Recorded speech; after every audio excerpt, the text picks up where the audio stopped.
Hello everyone, कैसे हैं आप लोग। तो आई होप कि आप लोग बहुत ही अच्छे होंगे, अच्छे से सबका पढ़ाई चलता होगा। तो देखिए, हम पिछले वीडियो में जो है वह वास्तविक संख्या का जितना भी यानी कि बेसिक कॉन्सेप्ट था सभी को हम आपको बता दिए हैं। अगर आप नहीं देखे हैं तो नीचे डिस्क्रिप्शन बॉक्स में लिंक दे देंगे, जाकर आप लोग देख लीजिएगा, ठीक है।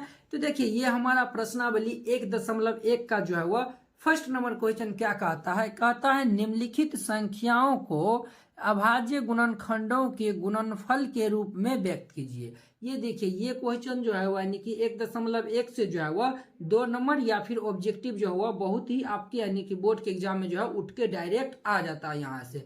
आप इनको जो है वह मिस नहीं कर सकते, आप लोग इनको अच्छे से देखिएगा। तो देखिए, कहता है निम्नलिखित संख्याओं को अभाज्य गुणनखंड के रूप में यानी गुणनफल के रूप में जो है वह व्यक्त करना है। तो चलिए यहाँ पे जो है वो हम क्या करते हैं, फर्स्ट में जो है वह फर्स्ट का जो फर्स्ट जो है वह हम इनको सॉल्व करते हैं। तो देखिए, आपको कुछ नहीं करना है, ये बहुत ही सिंपल क्वेश्चन है। तो सबसे पहले यहाँ पे आप लोग लिख दीजिएगा दिया है। क्या लिखिएगा, तो दिया है, ये सबसे पहले लिख दीजिएगा दिया है। दिया है हमारा फर्स्ट में कितना 114, ये 114 दिया हुआ है। यहाँ पे जो है वो आप लोग हल दे दीजिएगा, हल, ठीक है। इसको जो है वो अब हम सॉल्व करते हैं। 140 का जो है वो आप फैक्टर निकालिएगा, यानी कि अभाज्य गुणनखंड निकालिएगा, या फिर आप यहीं पे निकाल दीजिए या फिर साइड में निकाल दीजिएगा। तो देखिए, यहीं पे निकाल दीजिए क्योंकि ये बहुत ही छोटा क्वेश्चन है। तो देखिए, सबसे पहले हम क्या करेंगे, इसमें ये जो 140 है इसमें हम क्या करेंगे, तो सबसे छोटी यानी कि प्राकृतिक संख्या 1 होता है। एक में जो है वह सभी संख्या से भाग लगता है, एक को हम छोड़ देंगे, 2 को पकड़ेंगे। तो 2 से जो है वह ये हमारा 0 है। तो आपको हम सम संख्या का डिफिनीशन बताए थे, लास्ट में अगर 0 दिख रहा था तो ये सम संख्या होता है। 2 भी हमारा सम संख्या है, सम संख्या को सम संख्या से डिवाइड करेंगे तो पूरी जो है वह कट जाएगा। तो कट जाएगा तो यहाँ पे हम 2 से लगा देंगे तो ये हमारा 70 हो जाएगा। इनको भाग देंगे तो ये हमारा 70, ये फिर जो है वह 2 से हम इनको लगाएंगे तो ये हमारा होगा 35 हो जाएगा, ठीक है। तो अब देखिए, 2 से आगे हम बढ़ेंगे 3 से ये नहीं लगेगा, 4 से भी नहीं लगेगा, लेकिन ये 5 से जो है वह लग जाएगा। तो 5 से हम देंगे, ये 7 हो जाएगा, ये इतना हो जाएगा। अब जो है वह ये सिर्फ 7 से ही लगेगा, 7 से लगेगा तो आप इनको छोड़ दीजिएगा। देखिए, यहाँ पे 140 को जो है वह आप ऐसे लिख दीजिएगा, 2 गुने ये लिख दीजिएगा 2 गुने ये हमारा 5 गुने ये 7 है तो 7 लिख दीजिएगा। इनको जो है वो आप एक बार सिंपलीफाई करके देखिए, 2 बार है तो ये लिख दीजिएगा 2 का होल स्क्वायर, गुने 5 एक बार है तो 5 लिख दीजिएगा, और ये गुने 7। दिस इज माय आंसर, यही जो है वो हमारा फाइनल आंसर हो जाएगा, ठीक है। अब देखिए, इसका 2 नंबर क्वेश्चन, 2 नंबर क्वेश्चन में जो है वह पहले दिया है वो लिख दीजिएगा, दिया है। दिया है, क्या दिया हुआ है, तो देखिए दिया हुआ है हमारा 156 यानी 156 दिया हुआ है। तो चलिए इनको हम हल करते हैं, यानी सॉल्व करते हैं। तो 156 का भी हम अभाज्य गुणनखंड निकालेंगे। 156 का अभाज्य गुणनखंड लगाएंगे तो 100 तो सभी में लग जाता है, तो हम 2 से लगाएंगे। 2 से लगाएंगे तो 2 सत्ते 14 और ये 1 8, 2 सत्ते 14 हो गया, और ये 1 8 16, तो 2 8 16 ये हो जाएगा। अब देखिए, 2 से लगाएंगे तो 2 तिया 6, और ये जो है वह 3 9 यानी कि जो है वह 3 यानी 2 तिया 6, ये जो है वह 1 8 18 होती है, जो है वह ये 2 नमा 18 हो जाएगा, ठीक है। तो अब देखिए, ये 2 से नहीं लगेगा, अब ये 3 से लगेगा।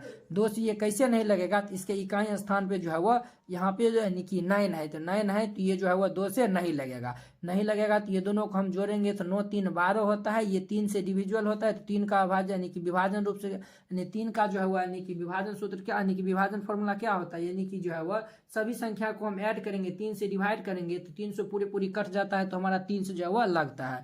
तो ये हमारा 3 से लगेगा तो 3 से ये होगा 13। तो देखिए, ये हमारा हो जाएगा 156 इक्वल टू जो है वह ये हमारा हो जाएगा 2 गुने 2 गुने 3 गुने 13। तो इनको हम क्या लिख सकते हैं, 2 का होल स्क्वायर, 2 बार लिखा हुआ है तो इसीलिए हम 2 का जो है वह होल स्क्वायर दे देंगे, ये 3 गुने 13।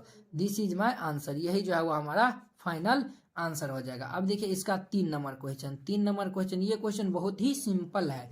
ये 3 नंबर दिया हुआ है, 3 नंबर में हम पहले लिख लेंगे दिया है, जो दिया हुआ है उनको हम पहले लिख लेंगे। तो ये दिया हुआ है 2825, ये 2825 दिया हुआ है।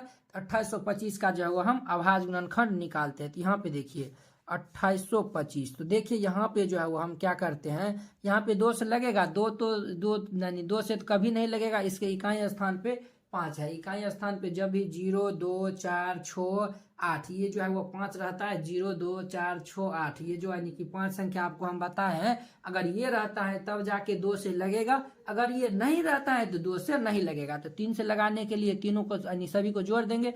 8 2 10, 5 15, 3 18, ये 3 से पूरी कट जाता है। ये जो है वह 3 से हमारा लग जाएगा आराम से। तो 3 1 3 और ये 3 दूनी 6 और ये 2 इसमें दे देगा तो 22, 3 7 21 और ये जो है वह 1 इधर दे देगा तो 15, 3 5 15, ये हो जाएगा। तो अब देखिए ये भी जो है 7 5 12 2 14 1 15, ये भी 3 से लग जाएगा, 3 चौके 12 और ये 3 दूनी 6 और ये 3 5 15, ये हो जाएगा। अब देखिए 4 5 4 9 2 11, ये 3 से भी नहीं लगेगा। तो अब हम ये 5 से लगेगा। 5 का विभाजन यानी कि नियम क्या होता है, जब भी इकाई स्थान पे 0 या 5 रहता है तो वो 5 से लगता है। तो देखिए यहाँ पे 5 है तो ये 5 से लग जाएगा। तो 5 8 40 और ये 2 5 25, तो ये हमारा 5 25, फिर ये 5 से लग जाएगा, 17 5 50, ये हो जाएगा। अब देखिए यहाँ पे जो है वह हल दे देते हैं हम।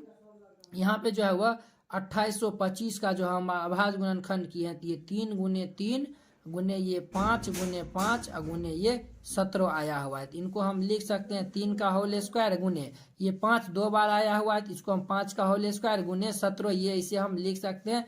दिस इज माई आंसर, यही जो है वो हमारा फाइनल आंसर हो जाएगा। ये हमारा 3 नंबर था। अब देखिए इसका 4 नंबर क्वेश्चन है, 5005 दिया हुआ है। तो देखिए इसका 4 नंबर क्वेश्चन जो है वह दिया है, हम लिख देंगे। एकदम ऐसे ही बनाइए, अगर ये 2 नंबर में आ जाता है तो आप ऐसे ही बनाइएगा, आपका 2 में 2 नंबर मिल जाएगा। देखिए हमारा है 5000 जो है वह 5 है, तो यहाँ पे जो है वह हम हल दे देंगे। अब देखिए यहाँ पे 5005 का जो है हम पहले अभाज्य गुणनखंड कर लेंगे।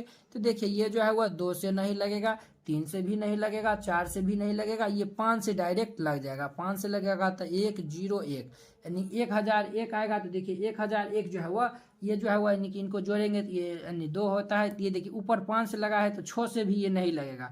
7 से जो है वह हम ट्राई करके देखते हैं, 7 जो हम करेंगे तो ये लग जाएगा। यहाँ पे देखिए 7 1 7 और ये जो है वह 3 0, तो 7 चौके 28 और ये 2 और 1 7 तिया 21, ये 143 हो गया। अब ये 11 से लग जाएगा, तो 11 से लगेगा तो ये 13 हो जाएगा। इनका अभाज्य गुणन हम खंड किए हैं, तो ये 5005 को हम लिख सकते हैं 5 गुने 7 गुने 11 गुने 13। दिस इज माई आंसर, यही जो है वो हमारा फाइनल आंसर हो जाएगा। तो उम्मीद करते हैं कि आप लोग ये 4 नंबर समझ गए। अब देखिए इसका 5 नंबर क्वेश्चन, 5 नंबर क्वेश्चन दिया है वो हम पहले लिख देते हैं। दिया है तो दिया है, क्या दिया हुआ है, तो ये हमारा दिया हुआ है यानी कि 7 4 2 9। इसमें देखिए हम सॉल्व करते हैं तो हल, तो देखिए 7 यहाँ पे जो है वह 7 4 2 9, इसका हम अभाज्य गुणनखंड करेंगे। तो अभाज्य गुणनखंड करेंगे तो देखिए इसके इकाई पे जो है वह 9 है, तो ये जो है वह 2 से नहीं लगेगा, क्योंकि 2 जब भी लगता है जब इकाई का स्थान पे सम संख्या होता है तो 2 से नहीं लगेगा। तो ये 3 से देखेंगे तो 7 4 11 2 13, ये 9 2 11 4 15 15 और 7 जो है वो कितना होता है, तो 15 7 जो है वह ये हमारा होता है कितना, तो ये हमारा 22 हो जाता है। ये जो है वह किसी से नहीं लगेगा। आप लोग जो है वह इनको लगाइएगा, 2 से भी नहीं लगेगा, 3 से भी नहीं लगेगा, 7 से भी नहीं लगेगा, 5 से 6 यानी कि 8 से नहीं लगेगा, 9 से नहीं लगेगा, 10 से नहीं, 11 12 13 14 15 कुछ से भी नहीं लगेगा। ये जो है वह 17 से जो है वह लगेगा। तो 17 से लगेगा तो 17 यानी 17 चौके कितना होता है, तो 68, ये जो है वह 68 हो जाएगा।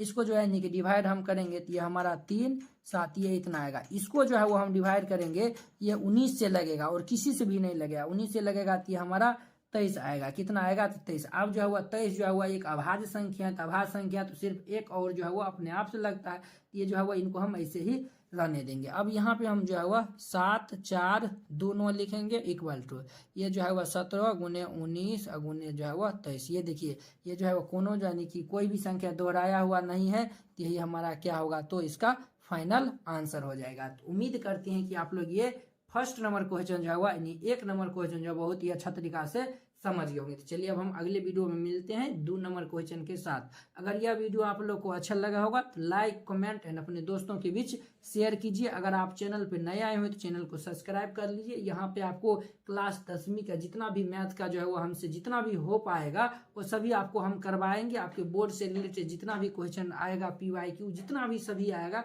सभी को हम आपको सॉल्व करवाएंगे। तो चलिए अब हम अगले वीडियो में मिलते हैं। जय हिंद।